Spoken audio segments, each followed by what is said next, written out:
Olá, boa noite. Começa agora o Jornal da Justiça desta quinta-feira, 23 de julho. Casos de Covid-19 no sistema prisional aumentam quase 100% em 30 dias.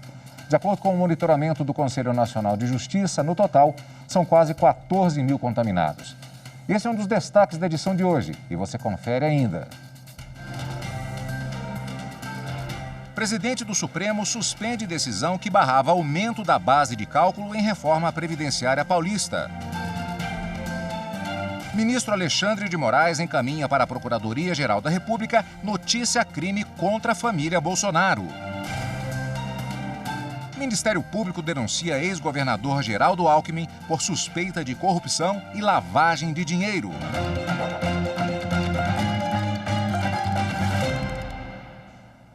Casos de Covid-19 no sistema prisional aumentam quase 100% em 30 dias.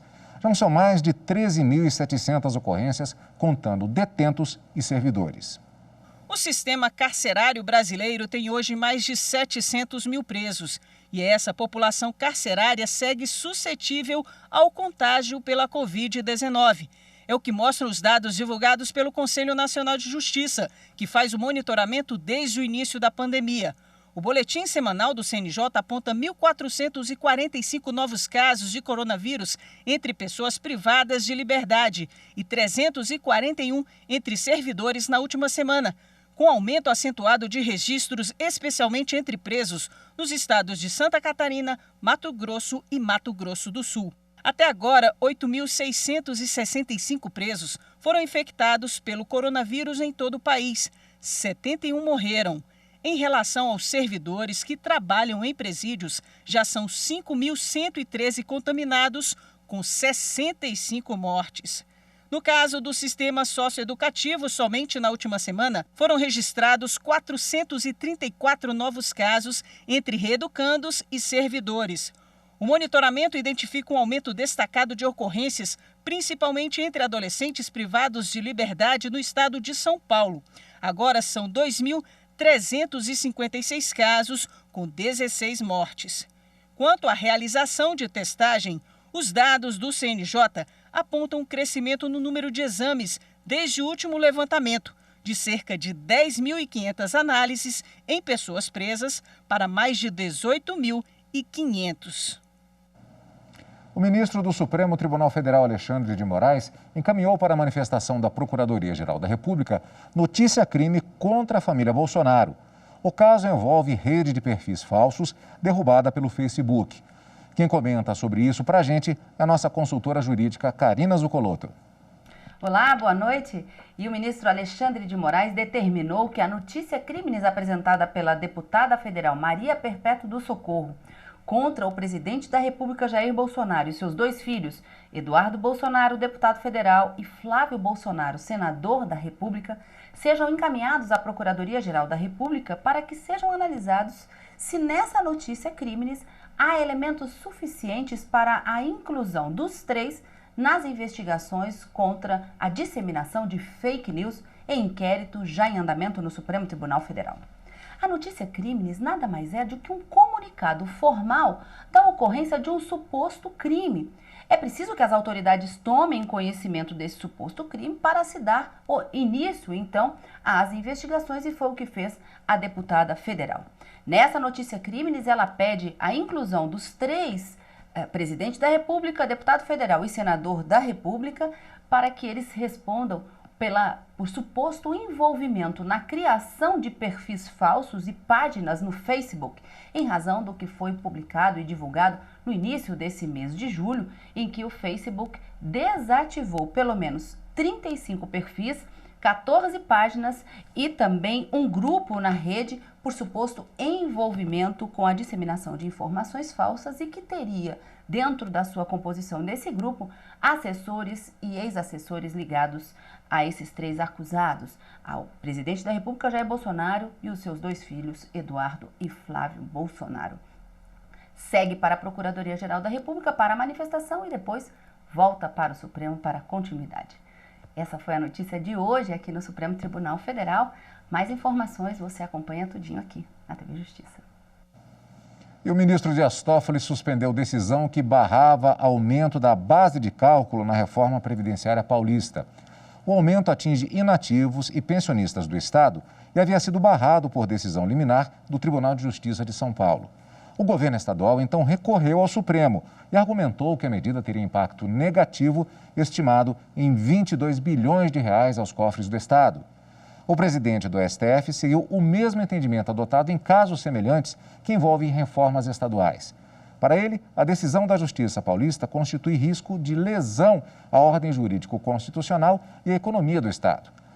Toffoli lembrou ainda que é grave e notória a situação de déficit da Previdência dos servidores públicos paulistas. O Partido Democrático Trabalhista entrou com uma ação no Supremo para que seja considerada inconstitucional lei que instituiu o novo marco legal do saneamento básico no Brasil. Para o PDT, a água, sendo um direito fundamental, não pode ser tratada como uma mercadoria pelo novo marco legal do saneamento básico no Brasil. A lei foi publicada na semana passada e atribui à Agência Nacional de Águas a competência para regulamentar o serviço. O partido questiona vários pontos da norma, entre eles a extinção de contratos sem um regime de transição e a criação de um comitê interministerial sem estudo de impacto econômico e orçamentário para o poder público. Ainda segundo o PDT, as regras de saneamento básico deveriam ser definidas pelos municípios. A ação direta de inconstitucionalidade foi ajuizada com pedido de medida cautelar de urgência. O Ministério Público de São Paulo denunciou o ex-governador do Estado, Geraldo Alckmin. Segundo o MP, ele teria cometido os crimes de corrupção passiva, lavagem de dinheiro e falsidade ideológica eleitoral. As investigações fazem parte da Operação Lava Jato. De acordo com a denúncia entregue à Justiça, o ex-governador de São Paulo, Geraldo Alckmin, teria recebido dinheiro da construtora Odebrecht nos anos de 2010 e 2014, períodos em que concorreu ao governo estadual. O valor total recebido por Alckmin não declarado à Justiça Eleitoral seria de pouco mais de 11 milhões de reais. Segundo o Ministério Público, uma parte do dinheiro teria sido repassada ao escritório de um cunhado do ex-governador, a outra parte ao tesoureiro da campanha. Doleiros também teriam sido usados para dificultar a identificação do repasse do dinheiro pelo Odebrecht. Por este motivo, Alckmin pode responder por lavagem de dinheiro. E já que não teria declarado os valores à Justiça Eleitoral, ele também pode responder por falsidade ideológica eleitoral e corrupção passiva. A Justiça Federal no Paraná aceitou denúncia oferecida pela Força-Tarefa Lava Jato contra o empresário Humberto do Amaral Carrilho. O proprietário do grupo Deslube Equador agora passa a ser réu, acusado de corrupção e lavagem de dinheiro. De acordo com o Ministério Público, o empresário teria participado de esquema que movimentou mais de R$ 1.700.000 em propinas pagas ao ex-diretor da Petrobras, Paulo Roberto Costa. Segundo a investigação, o objetivo seria garantir a assinatura de um contrato de mais de 265 milhões de reais com a estatal. E no próximo bloco, Justiça Eleitoral de Minas absolve o ex-governador Fernando Pimentel de acusação de Caixa 2 em campanha ao Senado. Voltamos já.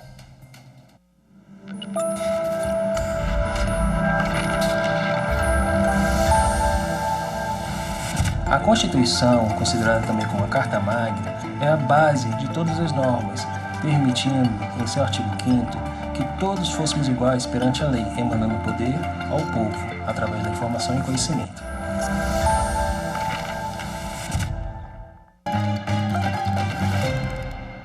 O Tribunal Regional Eleitoral de Minas Gerais absolveu o ex-governador do estado, Fernando Pimentel, do PT, do crime de desvio de dinheiro durante campanha ao Senado em 2010.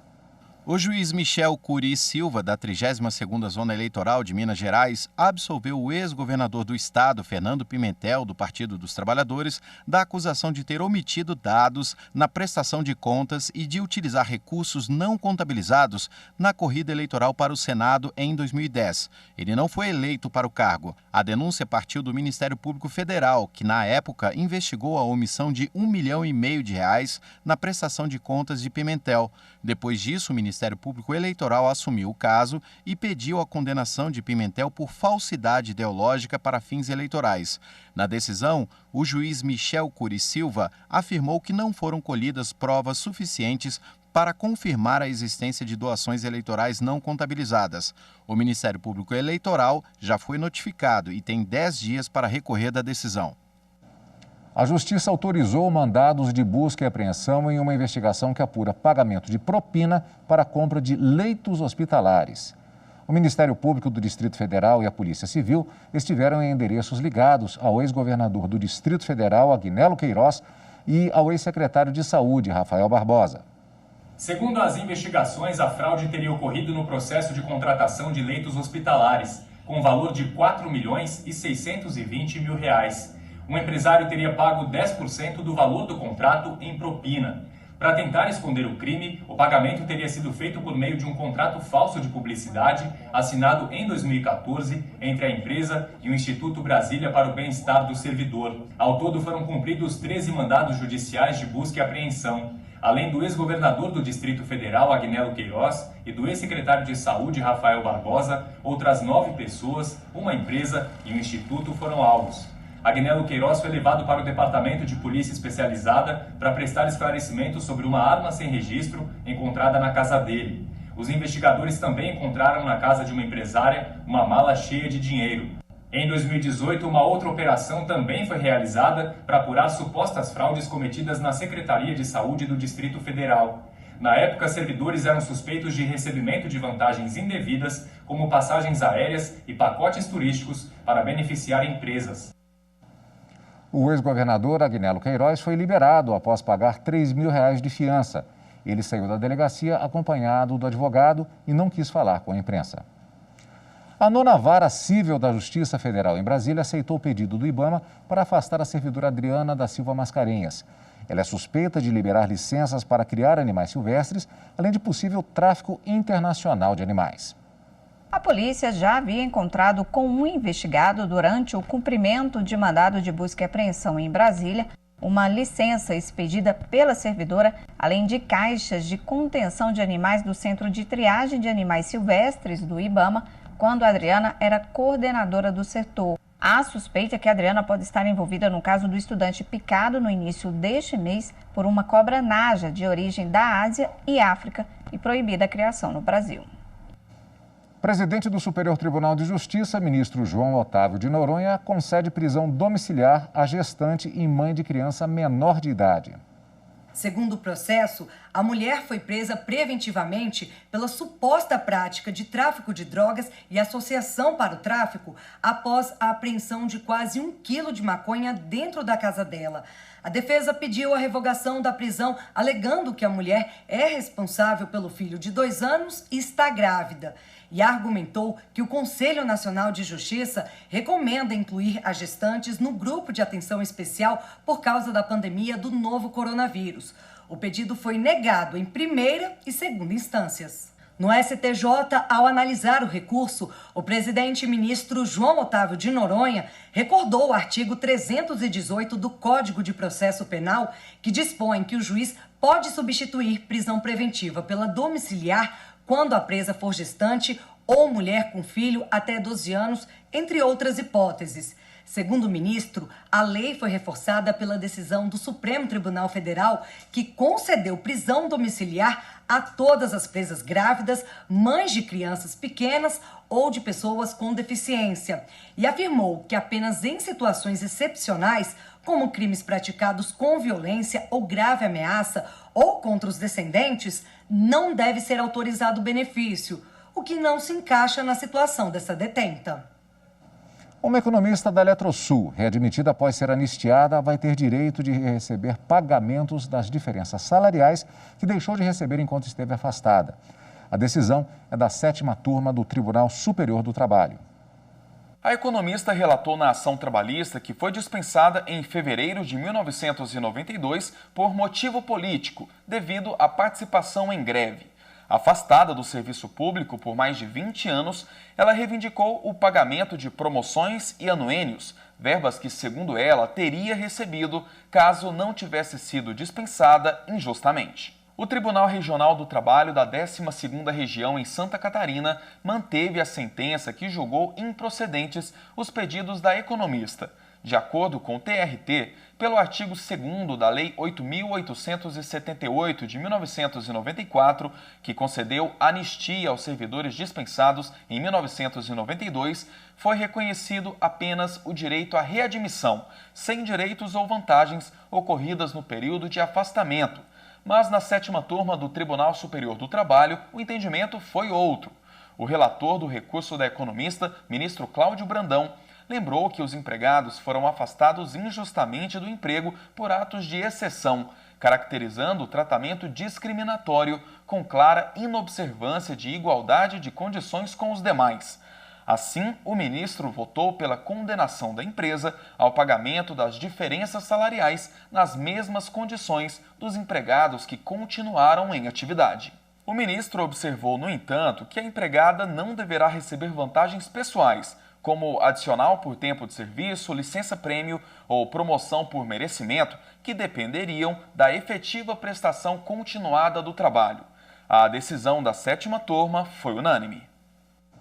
E a seguir, o presidente do Supremo decide que supermercados de São José do Rio Preto, no interior de São Paulo, devem continuar fechados ao público nos fins de semana. Em instantes.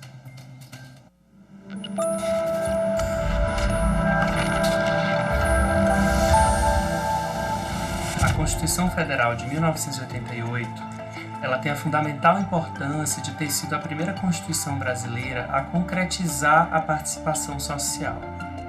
Além disso, ela representa o pacto democrático que nós realizamos enquanto sociedade para a construção de um país mais justo e igualitário.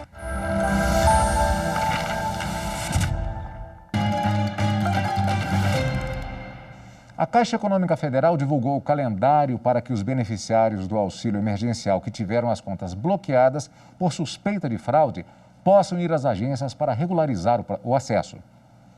De acordo com a Caixa Econômica, metade das contas que tiveram acesso bloqueado apresentava suspeita de alguma fraude no benefício.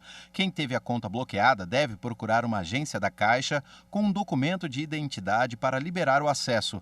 A divulgação do calendário tem como objetivo evitar filas, e esse cronograma foi feito com base no mês de nascimento do beneficiário.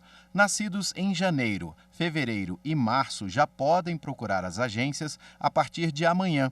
Já os nascidos em abril e maio têm entre os dias 27 e 31 de julho para fazer o desbloqueio. Quem nasceu em junho e julho, o prazo é entre 3 e 7 de agosto. Para os nascidos em agosto, setembro e outubro, a data é entre 10 e 14 de agosto. Já quem faz aniversário em novembro e dezembro, o prazo é entre 17 e 21 de agosto. Supermercados de São José do Rio Preto devem continuar fechados ao público nos fins de semana. O presidente do Supremo restabeleceu os efeitos de decreto do município que autorizava apenas atividades internas e entregas em domicílio nos supermercados locais. Segundo o ministro Dias Toffoli, a decisão do Tribunal de Justiça de São Paulo, que havia suspendido parcialmente o decreto, apresenta o risco de desestruturar as medidas adotadas pelo município como forma de fazer frente à pandemia. Toffoli também lembrou do aumento significativo de casos de Covid-19 em São José do Rio Preto. Está disponível no portal do Tribunal de Justiça do Rio Grande do Sul o acesso ao Centro Virtual de Mediação Empresarial, alternativa inédita de resolução de conflitos aberta a empresários e demais agentes econômicos de qualquer porte interessados na renegociação de dívidas. Veja na reportagem de Paula Marcon.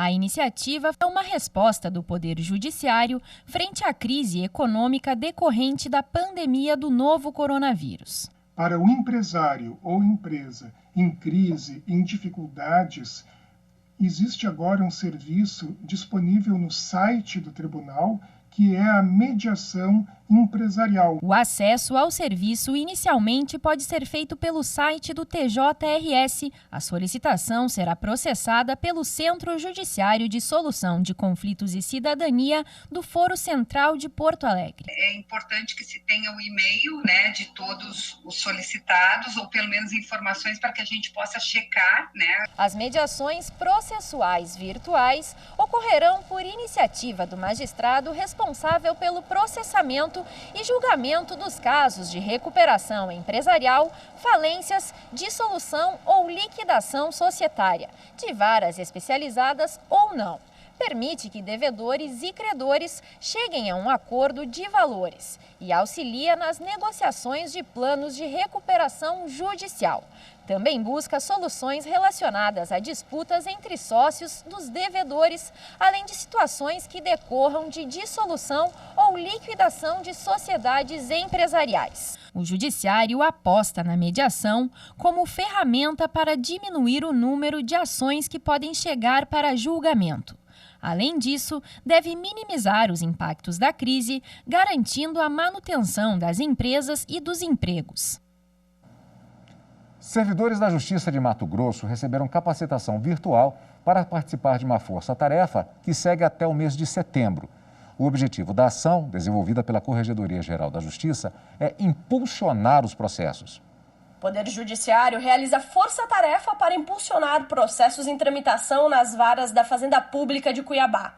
São 45 novos analistas e assessores técnicos recebendo o treinamento. Trata-se do primeiro curso virtual de capacitação dos servidores da Central de Processamento Eletrônico, CPE, do Poder Judiciário do Estado de Mato Grosso, que vão atuar via teletrabalho no regime de exceção que será levado a cabo na primeira e terceira varas especializadas da Fazenda Pública de Cuiabá. Será uma semana inteira voltada para a prática de aulas virtuais, abordando questões afetas à prática de sentença, à Fazenda Pública em juízo, bem como ao funcionamento do PJE. A expectativa é que nos próximos 60 dias haja uma redução significativa no estoque de processos pendentes de sentença. O Superior Tribunal de Justiça, ministro João Otávio de Noronha, negou o habeas corpus coletivo para flexibilizar prisão de todos os detentos em caráter provisório que se enquadrassem no chamado grupo de risco da pandemia do novo coronavírus. No pedido, os autores alegam que a situação nas penitenciárias brasileiras é de calamidade e que haveria risco de proliferação desenfreada da Covid-19 entre a população carcerária. O ministro João Otávio de Noronha afirmou que a concessão de liminar em habeas corpus é medida excepcional, cabível apenas em hipóteses de evidente ilegalidade. Além disso, o presidente do STJ considerou que a flexibilização de prisão na pandemia exige a análise de situação individual de cada preso. E esta edição do Jornal da Justiça fica por aqui. Para você, uma boa noite e até amanhã.